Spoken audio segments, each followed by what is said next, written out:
আসসালামু আলাইকুম সুপ্রিয় শিক্ষার্থীরা এবং আমার প্রিয় দর্শক মণ্ডলী। Good morning everybody from Bangladesh. আমরা আজকে এক্সট্রা কারিকুলাম অ্যাক্টিভিটিস নিয়ে আলোচনা করব। আমরা দেখেছি আমাদের শিক্ষার্থীরা স্কুল থেকে শুরু করে, কলেজ থেকে শুরু করে, বিশ্ববিদ্যালয় থেকে শুরু করে সবাই কিন্তু উঠি আর ছুটি, তার মানে পড়াশোনার ভিতরেই থাকে, কিন্তু এক্সট্রা কারিকুলাম অ্যাক্টিভিটিস যেমন খেলাধুলা, এক্সারসাইজ, রিক্রিয়েশন, এগুলো তো দরকার। শুধু পড়া করলেই হবে না, অন্য বিষয়গুলো তোমার মাথায় রাখতে হবে। অভিভাবকদের বলছি, আপনারাও কিন্তু এটা তাদেরকে সুযোগ করে দেবেন। যেমন আপনার দাসবিজ্ঞানীরা ওনারা গবেষণা করে দেখছেন যে পড়াশোনার 4 ঘন্টা পরে এক্সারসাইজ করা উচিত, খেলাধুলা করা উচিত। অর্থাৎ আমাদের বাংলাদেশের স্কুলগুলো বা উপমহাদেশের স্কুলগুলো সকাল 8টা থেকে বা 8:30 থেকে বা 9টার থেকে 3টা পর্যন্ত চলে। তার 4 ঘন্টা পরে মনে করেন 2টা থেকে 4 ঘন্টা, 6টা বেজে যায়। তার আগেও কিন্তু তাদেরকে খেলাধুলা দিতে হবে। তার কারণ হলো দাসবিজ্ঞানীদের গবেষণায় বলছে পড়াশোনার 4 ঘন্টা পরে যদি খেলাধুলা করা যায় তাহলে সমস্ত কিছু কিন্তু আমাদের অন্তরে গেঁথে যায়। তার কারণ হলো মুখস্থ হয়ে যায়। কারণটা কি? আমাদের ব্রেন অক্সিজেন পায়, আমাদের ব্রেনে যে গ্রে ম্যাটার তৈরি হয়, হ্যাঁ, সেটা সুস্থ হয়ে যায় যদি আপনি খেলাধুলা করেন, এক্সারসাইজ করেন, আপনার বাচ্চাকে এক্সারসাইজ করতে দেন, খেলাধুলা করতে দেন। আমরা দেখেছি যে সকালেও টিচার থাকে, বিকালেও কোচিং থাকে। এগুলো তো এইভাবে একটা সঠিক জাতি, একটা সঠিক শিক্ষার্থী, একটা ভালো শিক্ষার্থী, একটা উত্তম শিক্ষার্থী গঠন করা যায় না। যদি আমরা যদি ভালো বা উত্তম বা শিক্ষিত জাতি গড়তে চাই, তাহলে আমাদের বাচ্চাদের, আমাদের শিক্ষার্থীদের খেলাধুলার সুযোগ করে দিতে হবে। জনসংখ্যার বিস্ফোরণে আজকে আমাদের পৃথিবীতে খেলার মাঠ পর্যন্ত পাওয়া যাচ্ছে না। তাই কর্তৃপক্ষের প্রতি অনুরোধ হবে যে যখন প্ল্যানিং করবেন তখন অবশ্য এই শিক্ষার্থীদের জন্য, এই শিশুদের জন্য, এই বাচ্চাদের জন্য খেলাধুলার মাঠ তৈরি করে দিতে হবে। যদি খেলাধুলার মাঠ অবাধ বিচরণ তারা করতে পারে, এই যে এখানে খেলাধুলার মাঠ আছে, তারা দৌড়ায় চলে যাবে। এই খেলাধুলো এই কারণেই বলা হচ্ছে যে এরা ওইটার প্রতি আসক্ত থাকবে, তারা মাদকের প্রতি আসক্ত থাকবে না। মাদক একটা সমাজকে ধ্বংস করে দেয়, মেধাকে শূন্য করে দেয়। একটা দেশ যদি এইগুলোকে প্রোটেক্ট করে তাহলে ও জাতি কিন্তু অনেক শক্তিশালী হবে, অনেক মেধাবী হবে। এটা কিন্তু আপনাদের বিবেচনায় আনতে হবে। সব জায়গায় খেলাধুলার সুযোগ করে দেন বাচ্চাদের। আমরা দেখেছি যে বর্তমানে খেলাধুলার প্রতি সরকার অনেক নজর দিয়েছে। বিভিন্ন মহল্লায়, বিভিন্ন পাড়ায়, বিভিন্ন এলাকায় ফুটবল খেলার আয়োজন চলছে, ক্রিকেট খেলার আয়োজন চলছে। আপনার ছেলে খেলাধুলা করছে এই মানে এইটা নয় যে সে পড়াশোনা কম করছে। আপনি 10 ঘন্টা পড়লেন, আপনার ব্রেনে কিছু ঢুকলো না, কিন্তু আপনি 1 ঘন্টা 2 ঘন্টা 1 ঘন্টা খেলা করার পরে যদি বই নিয়ে বসেন, আপনার ছেলের সমস্ত কিছু মুখস্থ হয়ে যাবে। তার মানে তার মন স্থির এসে যাবে, তার ব্রেনে স্থিরতা এসে যাবে।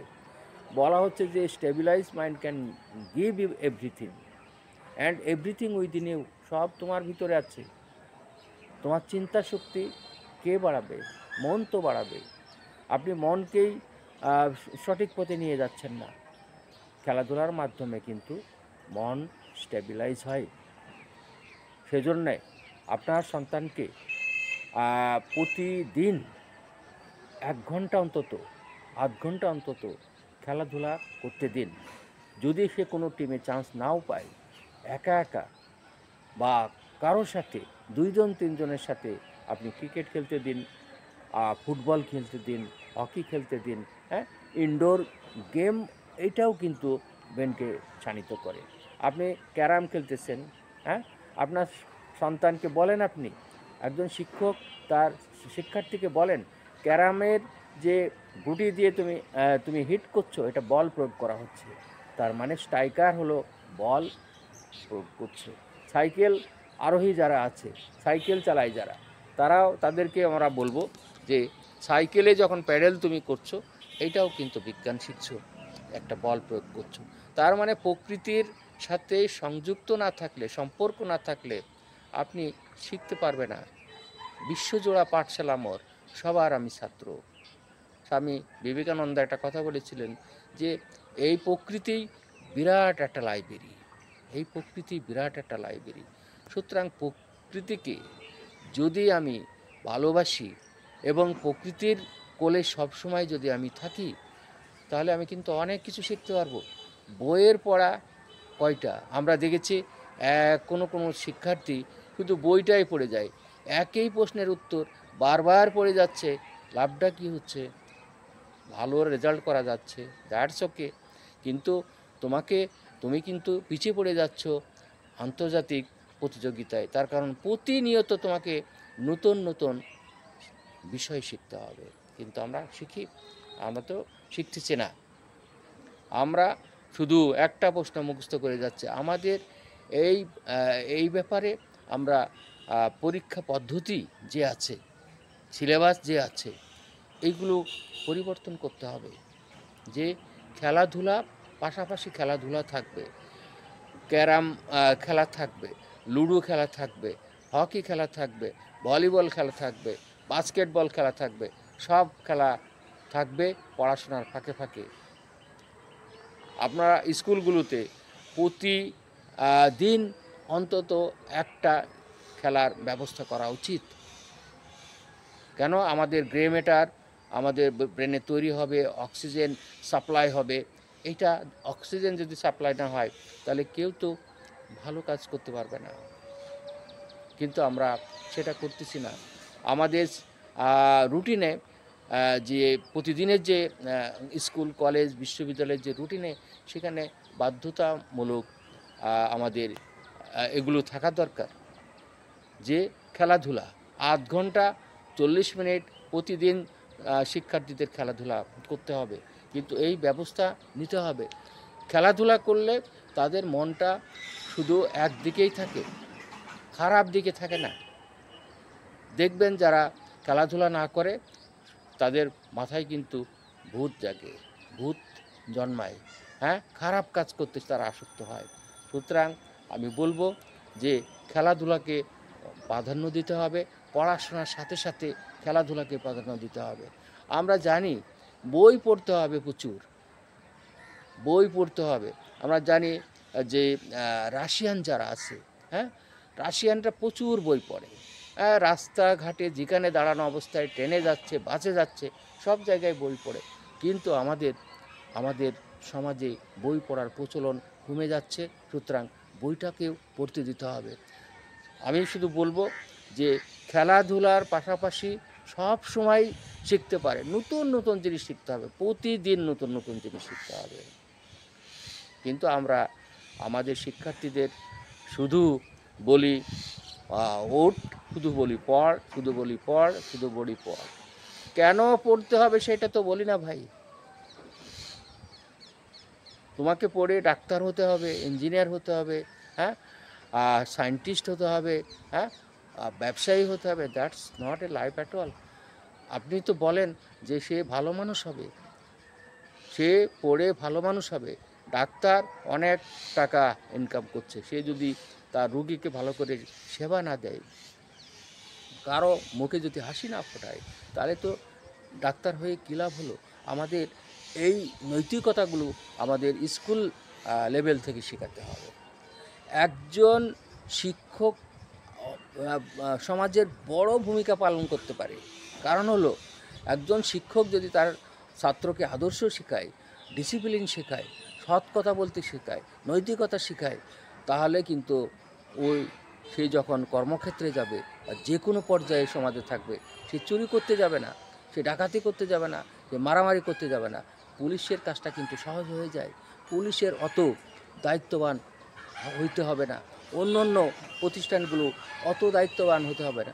আজকের এই শিক্ষক দিবসের এই মাসে আমি বলতে চাই, আমরা শিক্ষকরা যদি তাদের শিক্ষার্থীদের সব কিছুর দায়িত্ব নিই, মোটামুটি দায়িত্ব বলতে তাদের মনোজগৎকে যদি খুলে দিতে পারি, ডিসিপ্লিন করতে পারি, তাদেরকে যদি স্টেবিলাইজ করতে পারি মনকে, তাহলে কিন্তু আমাদের শিক্ষকের সার্থকতা, মানে শিক্ষকের শিক্ষক যে নামের এটা অর্থবহ আমরা খুঁজে পাই।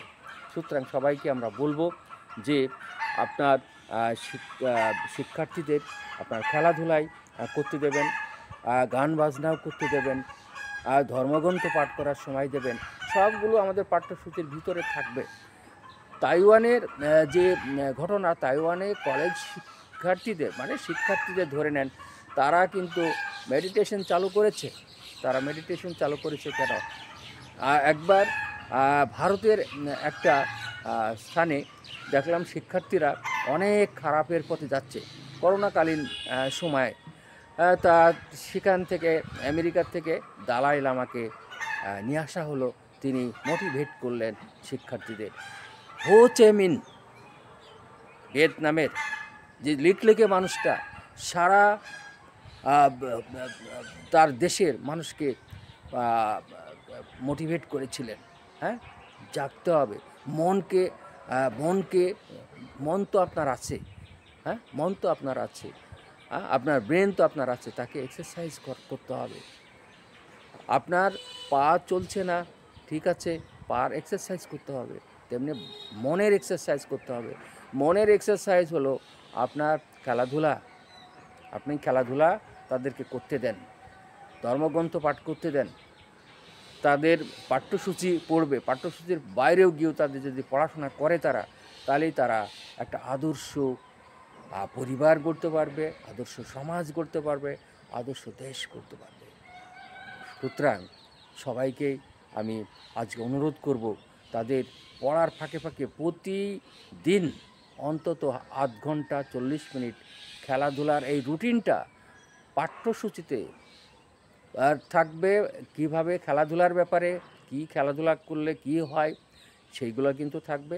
এবং আমাদের ক্লাসের যে রুটিন, সেই রুটিনেও যেন এইটা থাকে যে প্রতিদিন অন্তত 30 মিনিট 40 মিনিট খেলাধুলা করতে হবে। সানলাইটে খেলাধুলা করলে সে ভিটামিন ডি সংশ্লেষণ হয়, এগুলো দেখতে হবে। অতিরিক্ত সানলাইটে সমস্যা হতে পারে। আপনি একটা সময় বেছে নেবেন যেখানে তারা খেলাধুলা করতে পারে। সবাইকে ধন্যবাদ জানিয়ে আজকে বিদায় নিচ্ছি।